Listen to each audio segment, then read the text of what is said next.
Hello guys, welcome to the mind maintainer. आज हम आपके लिए मास्टर ऑडियो बनाने जा रहे हैं मॉडर्न हिस्ट्री का। बात करते हैं हम सबसे पहले आधुनिक भारत का इतिहास। आधुनिक भारत के इतिहास में बाहर से जो लोग आए थे, यूरोपियों का आगमन, पुर्तगाल, डच, अंग्रेज, डेन, फ्रांसीसी, उनका क्रम, इनके बारे में जानते हैं। पुर्तगाल के राजकुमार प्रिंस हेनरी द नेविगेटर ने कुतुबनुमा का आविष्कार किया, जिसे दिशा सूचक यंत्र कहा जाता है। पॉइंट बाय पॉइंट इसका याद करिए ताकि प्री के लिए भी हेल्प हो और मेंस के लिए भी अगर लिखना पड़े तो डिटेल में आप लिख सकते हैं। पॉइंट बाय पॉइंट इसको अगर आप नोट्स बनाना चाहते हैं तो नोट्स बना लीजिए पॉइंट बाय पॉइंट लिख के। इस दिशा सूचक यंत्र के आविष्कार से भौगोलिक खोजों की राह आसान हो गई थी। नेक्स्ट पॉइंट, 15वीं शताब्दी के दौरान जहाजरानी निर्माण और नौपरिवहन उद्योग में व्यापक प्रगति हुई, जिसके कारण यूरोप के लोगों को उद्योग लगाने की भावना का विकास हुआ।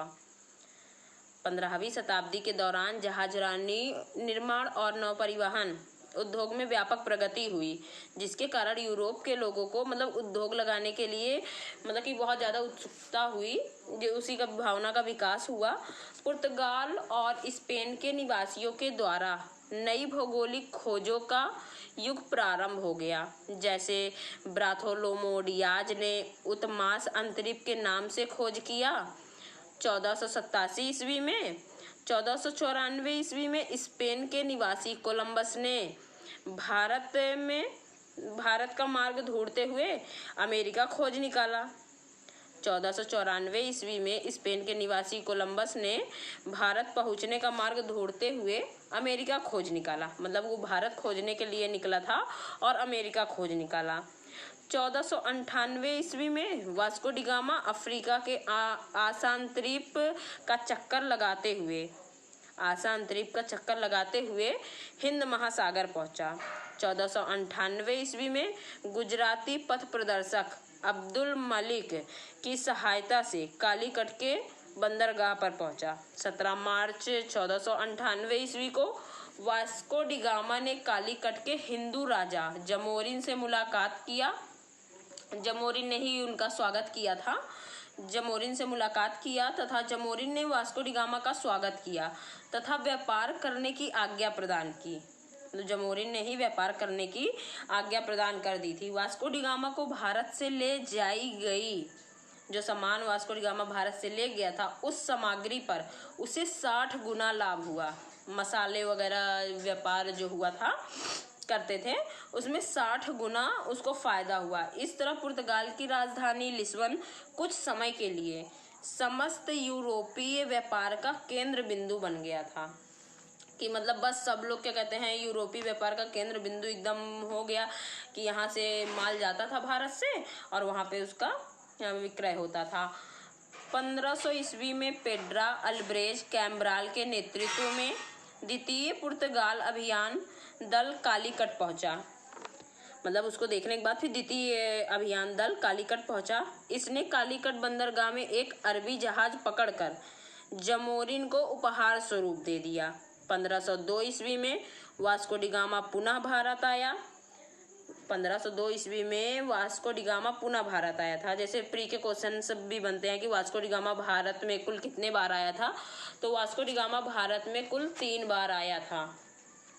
1503 ईस्वी में पुर्तगालियों ने कोच्चिन को अपना मुख्यालय बनाया तथा अपनी पहली फैक्ट्री स्थापित की। 1505 ईस्वी में कन्नूर में दूसरी फैक्ट्री बनाई गई। पुर्तगाली सरकार ने 1505 ईस्वी में फ्रांसिस्को दी अल्मीडा को भारत में प्रथम वायसराय बनाकर भेजा। देखिए अब इतना तो ये हो गया। फिर फ्रांसिस्को द अल्मीडा 1505 से 1509 ईस्वी तक था। हम थोड़ा जल्दी इसको कवर करने की कोशिश कर रहे हैं क्योंकि ये हमारा मास्टर वीडियो है, तो सब कुछ कवर होना चाहिए जल्दी से। फ्रांसिस्को द अल्मीडा 1505 से 1509 ईस्वी।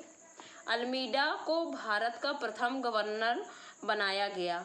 उसे सरकार की ओर से निर्देश था कि भारत में वह ऐसा पुर्तगाली दुर्ग का निर्माण करे जिसका लक्ष्य सुरक्षा न होकर हिंद महासागर के व्यापार पर पुर्तगाली नियंत्रण स्थापित करना हो। फ्रांसिस्को द अल्मीडा ने ब्लू वाटर की नीति अपनाया था, यानी नीला पानी की नीति अपनाया था। इस नीति के अंतर्गत शांति व्यवस्था में रहते हुए हिंद महासागर में प्रभुत्व स्थापित करना था। 1508 ईस्वी में संयुक्त मुस्लिम नौसेना, जिसमें गुजरात, मिस्र, तुर्की की सेना सम्मिलित थी, उसका चौल के समीप युद्ध हुआ, जिस युद्ध में फ्रांसिस्को द अल्मीडा पराजित हो गया। जिस युद्ध में फ्रांसिस्को द अल्मीडा पराजित हुआ और उसका पुत्र भी मारा गया, जिसके कारण उसे पुर्तगाल वापस बुला लिया गया। फिर देखिए 1509 ईस्वी में वापस जाते जाते फ्रांसिस्को द अल्मीडा ने संयुक्त मुस्लिम नौसेना को पराजित किया और हिंद महासागर में पुर्तगालियों के वर्चस्व को साबित किया। 16वीं शताब्दी तक हिंद महासागर पुर्तगाली झील के रूप में परिवर्तित हो गई। देखिए अभी हम लोगों ने फ्रांसिस्को द अल्मीडा के बारे में पढ़ा। अब देखिए अल्फांसो द अल्बुकर्क 1509 से 1515 ईस्वी तक, ये अल्मीडा के बाद अल्बुकर्क गवर्नर बना। इसे भारत में पुर्तगीज शक्ति का वास्तविक संस्थापक माना जाता है। इसने कोच्चिन को अपना मुख्यालय बनाया। फिर 1510 ईस्वी में अल्बुकर्क ने बीजापुर के आदिल शाही सुल्तान से गोवा को जीत लिया। गोवा की विजय ने दक्षिणी पश्चिमी समुद्र तट पर पुर्तगाली नौसैनिक प्रभुत्व की मुहर लगा दी। अल्बुकर्क ने 1511 ईस्वी में दक्षिण पूर्व एशिया की पूर्व मंडी मलक्का पर पूर्ण प्रभुत्व स्थापित कर लिया। देखिए 1515 ईस्वी में फारस की खाड़ी के मुख पर स्थित मुर्ज जल संधि पर इसका अधिकार हो गया। यह तीनों नगर सामरिक दृष्टिकोण से अत्यंत महत्वपूर्ण थे। पुर्तगालियों ने अदन की खाड़ी पर अधिकार करना चाहा, लेकिन वे अधिकार नहीं कर सके थे। अल्बुकर्क भारत में स्थायी पुर्तगालियों की बस्ती बसाना चाहता था, इसलिए उसने पुर्तगालियों को भारतीय महिलाओं से विवाह करने के लिए प्रेरित किया। अल्बुकर्क भारत में स्थायी पुर्तगालियों की बस्ती बसाना चाहता था, इसलिए उसने पुर्तगालियों को मतलब कि भारत की महिलाओं से विवाह करो, ऐसा मतलब कि करके एक रीति चला दिया था। महिलाओं से विवाह करने के लिए प्रेरित किया। अल्बुकर्क मुसलमानों को बहुत तंग किया करता था। इसने सती प्रथा को प्रतिबंधित कर दिया। अल्बुकर्क ने भारत में सती प्रथा को बंद करवा दिया। अल्बुकर्क भारत की सबसे सबल जल शक्ति बन चुका था और पश्चिमी तट पर उसकी तूती बोलने लगी थी। देखिए इतना ये हो गया अल्फांसो द अल्बुकर्क के बारे में। अब नीनो डी कुन्हा 1529 से 38 ईस्वी तक था। देखिए यह मतलब बहुत कम टाइम पीरियड तक था, ज़्यादा नहीं था। यह अल्बुकर्क के बाद भारत आने वाला प्रमुख गवर्नर था। इसने अपना मुख्यालय कोच्चिन से गोवा को स्थानांतरित किया। अब देखिए गोवा को 1530 ईस्वी में पुर्तगाली मुख्यालय बनाया गया। नीनो डी कुन्हा ने 1534 में बेसिन पर, 1535 पर दीव पर अधिकार किया तथा यहाँ पर पुर्तगालियाँ बस्ती बसाई गईं। इसी के शासन काल में बहादुर शाह का संघर्ष शुरू हुआ। इसी के काल में बहादुर शाह का संघर्ष शुरू हुआ, जिसके कारण पुर्तगालियों ने बहादुर शाह को धक्का दे दिया और बहादुर शाह अरब सागर में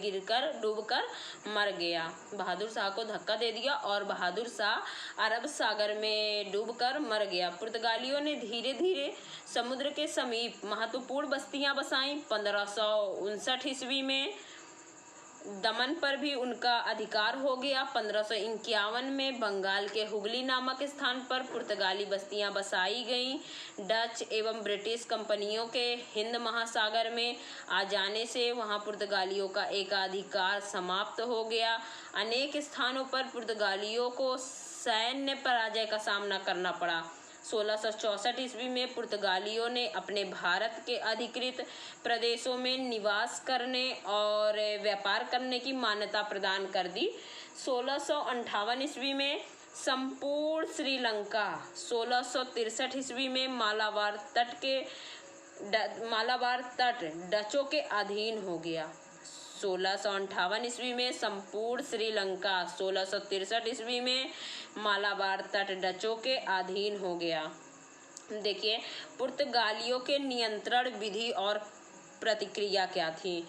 पुर्तगालियों के सामुद्रिक साम्राज्य को एतादो ड इंडिया नाम दिया।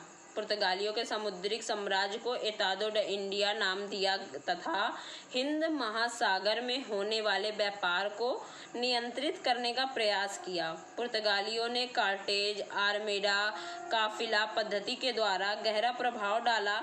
कार्टेज आर्मेडा पद्धति क्या है, ये देखिए। कार्टेज एक परमिट पत्र होता था जो पुर्तगालियों के द्वारा जारी किया जाता था।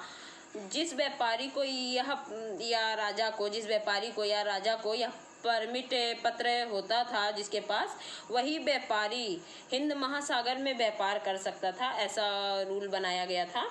आर्मेडा एक सैन्य बल होता था जो व्यापारिक जहाज के पीछे पीछे चलता था और उन्हें गंतव्य स्थान तक पहुंचाने का कार्य किया जाता था। यह आर्मेडा पद्धति समुद्री डाकुओं से रक्षा करने का कार्य करता था। इतना इसमें था। पुर्तगाली प्रभुत्व का पतन। पुर्तगालियों के पतन के अनेक कारण थे। देखिए, पुर्तगाली के प्रभुत्व का पतन कैसे हुआ। पुर्तगालियों के पतन के अनेक कारण थे।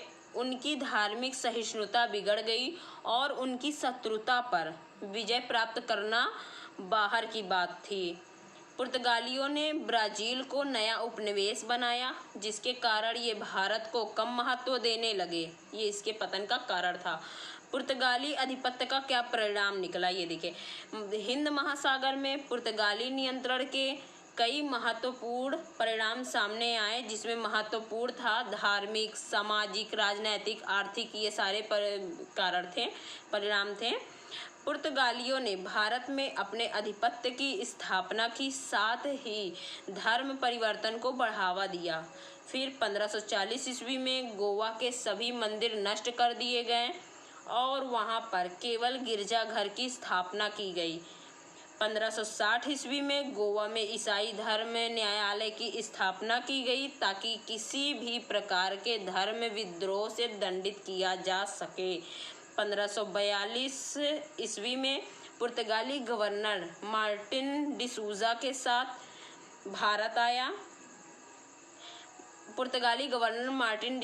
के साथ सेंट जेवियर भारत आया। पुर्तगालियों का भारत के जापान के साथ व्यापार करने का भी श्रेय दिया जाता है। पुर्तगालियों के द्वारा देखिए, पुर्तगाली भारत में काफ़ी चीज़ें लाई थी, जैसे देखिए छपाई के मशीन हो गए, प्रेस है, प्रिंटिंग है, तंबाकू जो आज युवाओं के लिए, सभी के लिए कैंसर का कारण है, तंबाकू है, आलू है, जो आलू सभी जानते हैं, लीची है, संतरा, मक्का, काली मिर्च, मूंगफली, शकरकंद इत्यादि भारत में ये सब पुर्तगाली ही ले आए थे। पुर्तगाली अधिपत्य के कारण ही व्यापार में नौसेना का महत्व स्थापित हुआ। देखिए, पुर्तगाली का इतना ये था। पुर्तगाली अब समाप्त होता है। अब देखिए डच, क्रम से ही बताना है। अब देखिए डच नीदरलैंड या हॉलैंड के निवासी थे। 1595-96 ईस्वी में डचों का पहला शिष्टमंडल कार्नेलियस हाउट मैन के नेतृत्व में भारत आया। डच ईस्ट इंडिया कंपनी को United East India Company of Netherland कहा जाता था। इसका मूल नाम वीओसी था। बर्चिज़दे ओस्ट इंडीज कंपनीज कहा जाता था। डच ईस्ट इंडिया कंपनी ने कंपनी के देखरेख के लिए 17 व्यक्तियों का एक बोर्ड बनाया। यह बोर्ड डच सरकार के आदेशों के अनुसार ही कंपनी का संचालन करता था। कंपनी की स्थापना के समय इसकी प्रारंभिक पूंजी 63 लाख थी, 63 लाख थी। 1605 ईस्वी में डच सेना नायक वादरहैंग आंध्र प्रदेश के मसूलीपट्टनम में प्रथम डच फैक्ट्री की स्थापना किया। दूसरा डच फैक्ट्री निजामपट्टनम में लगाई गई। 1610 ईस्वी में चंद्रगिरी के राजा के साथ समझौता करके डचों ने अपना कार्यालय पुलिकट में स्थापित किया तथा यही पुलिकट उनका मुख्य कार्यालय बना रहा। टैगोडा नामक सिक्का अपने व्यापारिक क्षेत्र में डचों के द्वारा चलाया गया। डचों ने 1616 में सूरत में अपनी फैक्ट्री खोली। बंगाल में प्रथम डच फैक्ट्री की स्थापना पीपली में सन 1627 ईस्वी में की गई, जो सफल नहीं हुआ था, असफल हो गया था। 1653 ईस्वी में हुगली के निकट चिनसुरा में डचों ने अपनी कोठी स्थापित किया। चिनसुरा के डच कारखाने को गुस्तावो फोर्ट के नाम से पुकारा जाता है। 1658 ईस्वी में डचों ने कासिम बाजार, बालासोर, मेगापट्टनम में अपनी फैक्ट्रियां स्थापित किया। डच व्यापारियों का मुख्य उद्देश्य भारत से सूती वस्त्र का व्यापार करना था। भारतीय वस्तु को निर्यात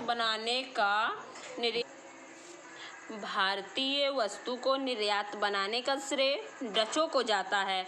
डच प्रमुखों को फैक्टर के नाम से जाना जाता था। डच कंपनी ने कासिम बाजार में रेशम की चक्री लगाई। 1759 ईस्वी में बदेरा के युद्ध में अंग्रेजों ने डच ईस्ट इंडिया कंपनी को पराजित किया और भारत से बाहर का रास्ता दिखाया। देखिए, ये डच भी कंप्लीट होता है। अब आते हैं अंग्रेज पर कि अंग्रेज का क्या था। भारत में अंग्रेजों का आगमन डचों के बाद हुआ। हालांकि ईस्ट इंडिया कंपनी की स्थापना डच ईस्ट इंडिया कंपनी से पहले हो चुकी थी, लेकिन यह भारत आने वाली तीसरी कंपनी बनी। दिसंबर 1600 ईस्वी में ईस्ट इंडिया कंपनी की स्थापना हुई। उस समय ब्रिटेन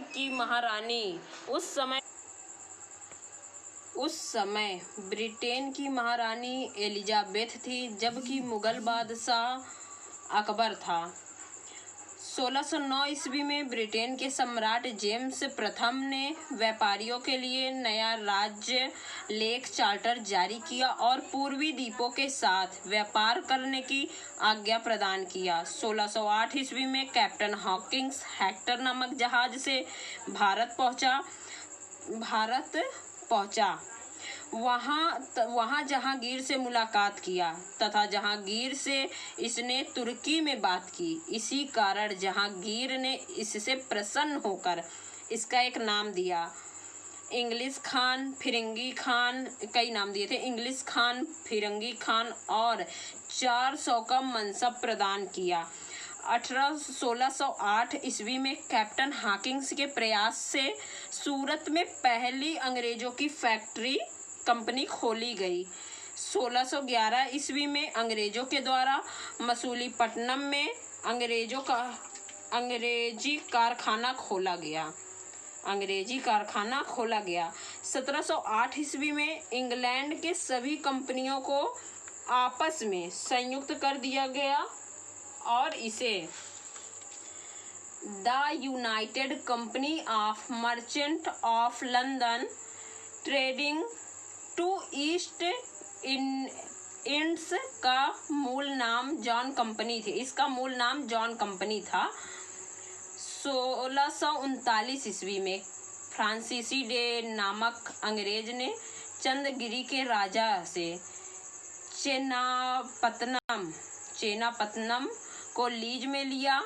तथा यहीं पर मद्रास शहर की स्थापना की तथा यहीं पर एक किला का निर्माण कराया जिसे फोर्ट सेंट जॉर्ज का किला कहा जाता है।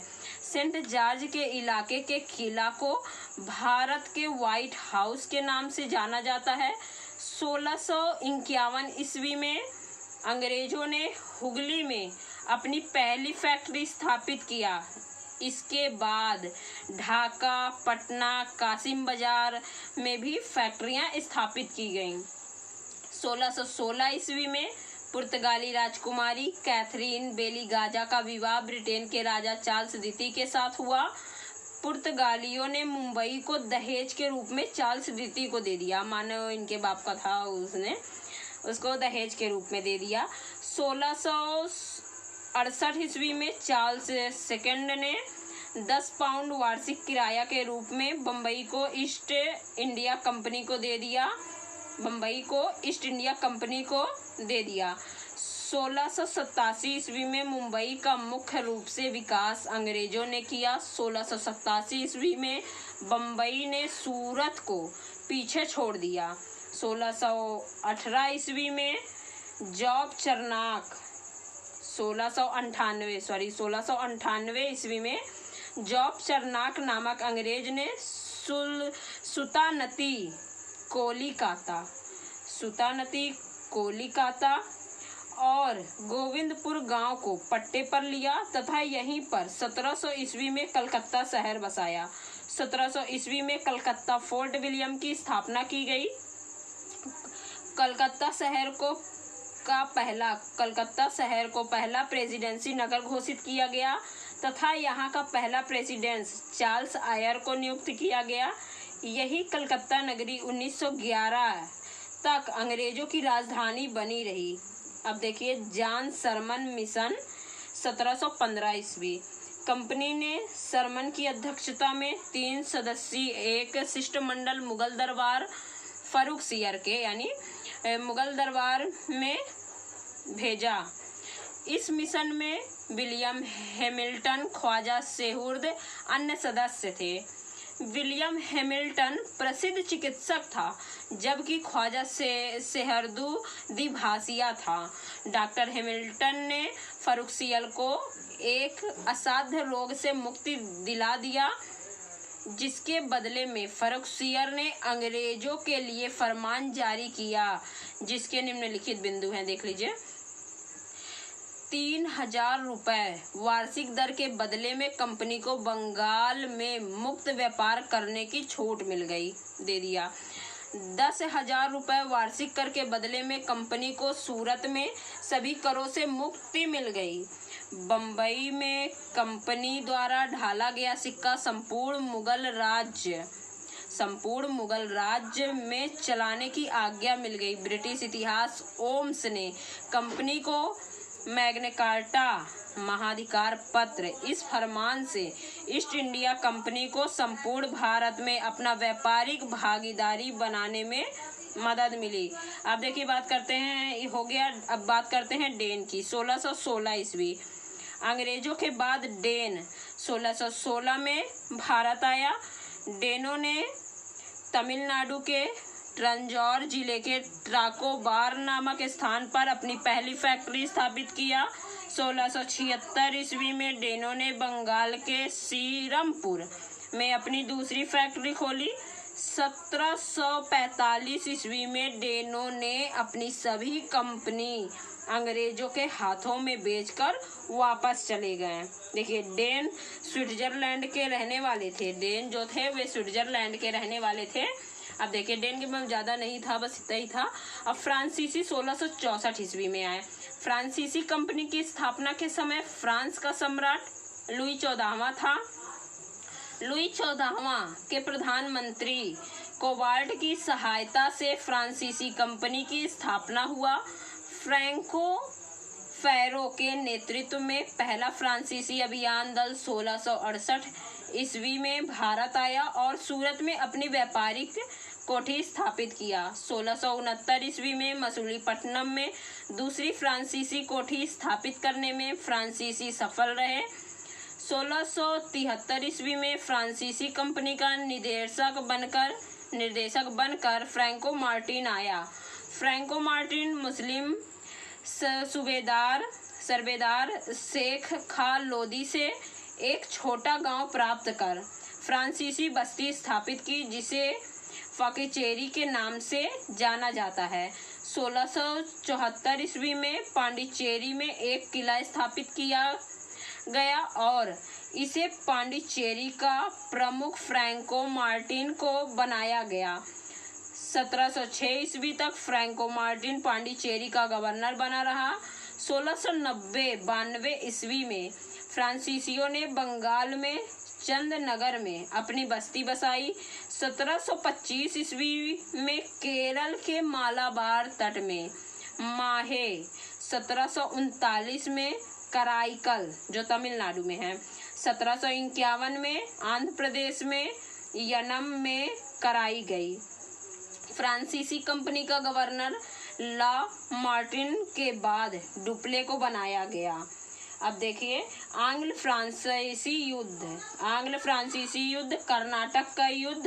भारत में अंग्रेजी कंपनी और फ्रांसीसी कंपनी के बीच लड़ा जाने वाला युद्ध ऑस्ट्रिया के उत्तराधिकार का विस्तार मात्र था। इसका विस्तार मात्र। यह युद्ध 3 लड़े गए, जिसके कारण भारत का कर्नाटक युद्ध 3 लड़ा गया। यह युद्ध 20 वर्ष तक लड़ा गया, जिसके कारण फ्रांसीसी कंपनी टूट गई।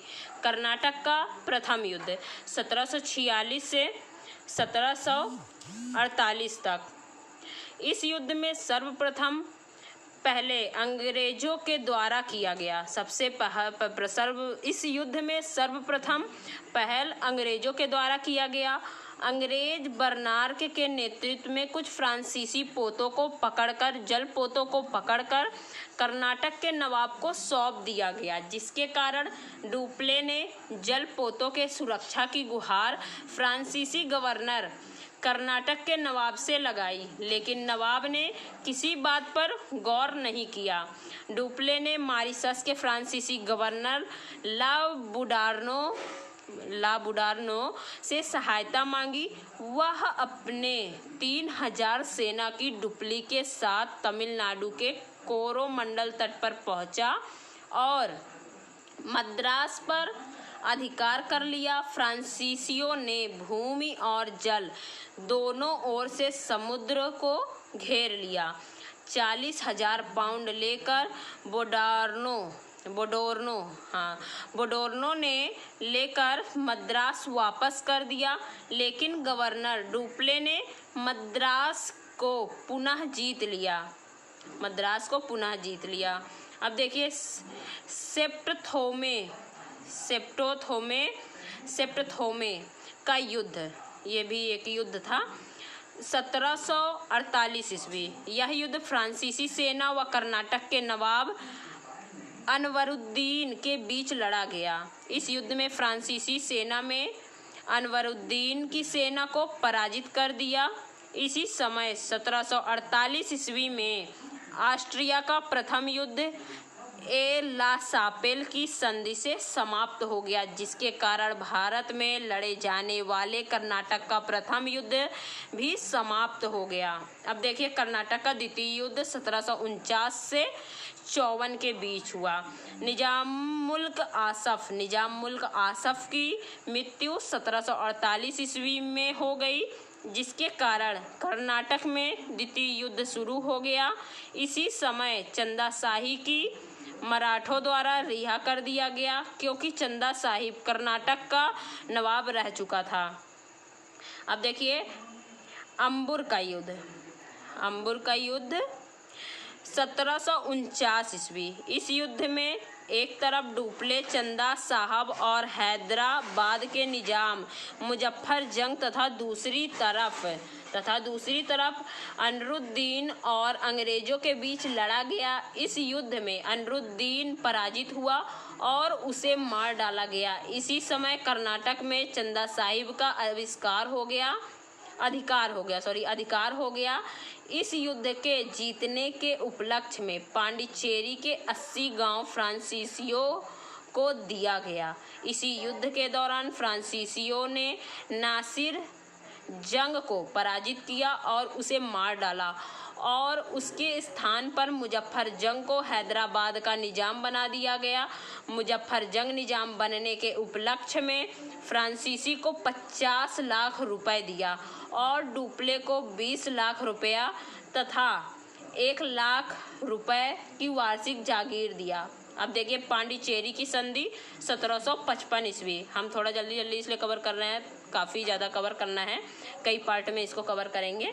यह संधि अंग्रेजों और फ्रांसीसियों के बीच हुआ तथा इस संधि द्वारा जीते गए क्षेत्र को वापस कर दिया गया, एक दूसरे को वापस कर दिया गया। कर्नाटक के ऑस्ट्रिया का तृतीय युद्ध। अब देखिए कर्नाटक के ऑस्ट्रिया का तृतीय युद्ध 1756 से 1763 ईस्वी के बीच। यह यूरोप में लड़े जाने वाले सप्तवर्षीय युद्ध का विस्तार था। इस युद्ध के दौरान फ्रांसीसी सरकार ने डुप्ले को वापस बुला लिया और